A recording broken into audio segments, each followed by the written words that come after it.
बिना माँ के दुर्गति, एक मासूम सा बच्चा, एक कहानी।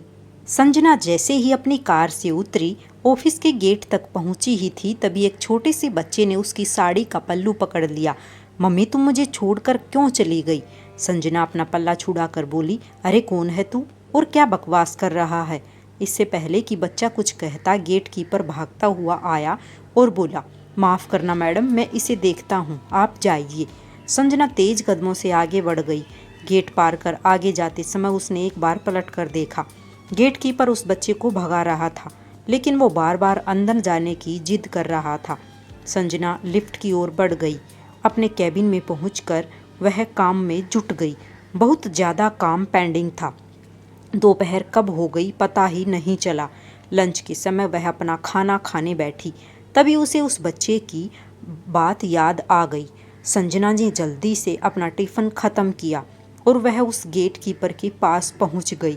संजना ने इधर उधर देखा, लेकिन बच्चा कहीं नज़र नहीं आया। गार्ड भैया, वो बच्चा कौन था?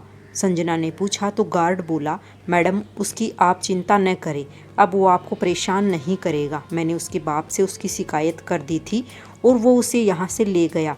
वो तो ठीक है, लेकिन वो ऐसे क्यों बोल रहा था? संजना की उत्सुकता बढ़ती जा रही थी।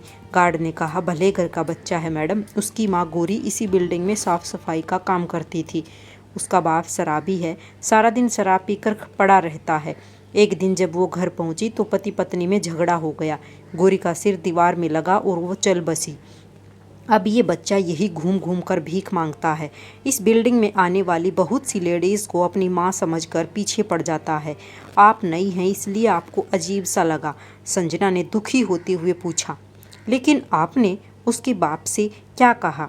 गार्ड बोला, मैंने उससे कहा कि अगर आज के बाद ये बच्चा यहाँ नज़र आया तो तुझे पुलिस में पकड़वा दूंगा। वह उसे मारते हुए घर ले गया। दुख तो बहुत हुआ, लेकिन कर भी क्या कर सकते हैं? इसकी रोज़ कंप्लेंट आती हैं। संजना बिना कुछ बोले अपने कैबिन में आकर बैठ गई।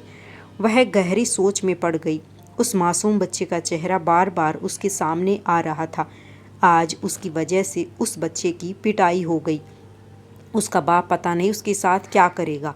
अगले दिन ऑफिस आते टाइम भी वो बच्चा नहीं दिखा। संजना को इसी तरह 3 दिन बीत गए। एक दिन उसने फिर से गार्ड से कहा, गार्ड भैया, वो बच्चा दिखा क्या? मुझे उसकी बहुत चिंता हो रही है, आप पता करो न उसके बारे में। गार्ड ने हाँ में सिर हिलाया। अगले दिन संजना जल्दी से ऑफिस के गेट पर पहुंची।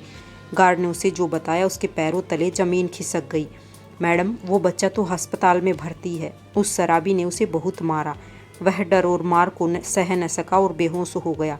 पड़ोस के कुछ लोग उसे अस्पताल में दाखिल करके आए हैं। संजना ने कहा, उसके पास अब कौन है? गार्ड बोला, कोई नहीं मैडम, अब पता नहीं वो जिंदा भी है या नहीं। मर गया तो उसे लावारिस समझकर उसकी क्रिया कर देंगे। जिंदा बच गया तो फिर से वही बाप के जुल्म सहने के लिए तैयार हो जाएगा। संजना अंदर से तड़प उठी। एक बार ही सही उसने उसे मम्मी कहा था।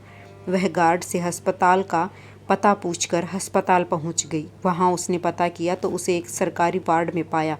वह अभी भी बेहोश था। संजना ने डॉक्टर से पूछा। डॉक्टर बोला, मैडम कहाँ थी आप? ये बच्चा आपको कितना याद कर रहा था। अभी उसे नींद का इंजेक्शन दिया है, वैसे अब ठीक है।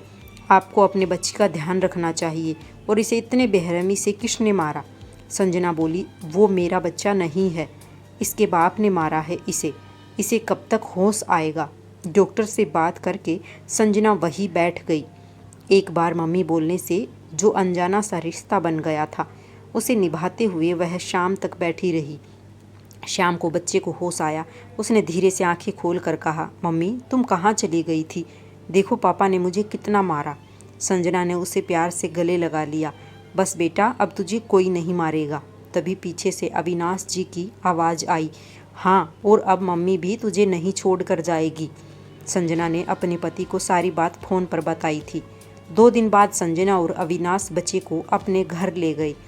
अविनाश ने बच्चे को गोद लेने के लिए कागज़ बनवाकर गार्ड और दूसरे लोगों को इकट्ठा करके उसके बाप से पेपर साइन करा लिए। बदले में उसके बाप को 10,000 रुपये देने पड़े। अविनाश और संजना ने बच्चे का नामकरण करवाया और उसका एक प्यारा सा नाम रखा। सभी को राधे राधे, सभी को जय श्री कृष्णा।